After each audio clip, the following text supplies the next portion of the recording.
Let's head out to Carlsbad, California, where we talked with Hank Haney about his latest instructional series and advice to help your game. My big deal is you always have to have a plan.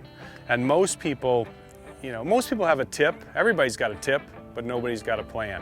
And I always say a goal without a plan is nothing but a dream. So most people just dream of playing better golf. They dream of getting better golf, but they don't have a plan to get better golf. So I wanted to help people have a plan to take them from where they are to where they want to be, and that's what I do with the Haney Blueprint.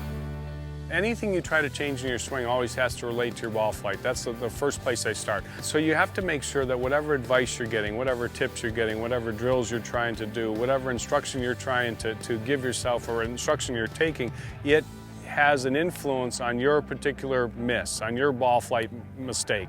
Because if you're not fixing that, you're not really fixing anything. You could be working on something that's great information, it might be something you do wrong, but it might not have anything to do with fixing your ball flight mistake. And unfortunately, you can't work on everything. Everybody's got mistakes in their swing, but what's the one or two things you could work on that would help your ball flight mistake? So that's my biggest piece of advice, is just make sure that whatever instruction you're taking, it does relate to your ball flight mistake. And then, obviously, drills are a great way to ingrain a feel. Most people don't practice a lot, so any practice that they do would help. But it's got to be specific to your ball flight mistake. That's the number one thing. One of the things that I have people do is I'll have them put 2 tees down and build themselves a little gate. So I put 1 tee on the outside of the club, 1 tee on the inside of the club. And if you can swing the club in between those 2 tees every time, you're going to hit somewhere on the club face. The tests show and all the results show 76% of all shots are mishit. People are hitting all over the club face and they don't really even know where they're hitting. So this is a good little drill for people to do, put those 2 tees down. I tell people that, if you divide your practice into thirds, 1/3 full swing, 1/3 short game, 1/3 putting.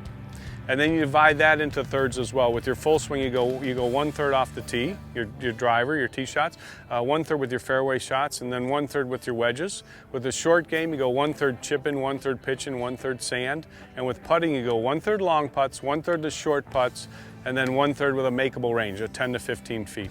But my favorite, advice I've ever given is I tell people, I said, take 100 practice swings a day. You take 100 practice swings a day and your game will improve. You can do some with the iron, you can do some with the wood, you can use full swings, you can use some slow swings. Your balance will improve, your tempo and rhythm will improve, your consistency will improve, your feel of where the golf club will improve. I can't tell you how many people have sent me messages back, said, Hank, I tried your 100 practice swings a day and I played the best round of golf I ever played in my life. And it seems like a lot, but 100 practice swings a day would take somebody about 10 minutes. Take 100 practice swings a day, I guarantee your game will improve.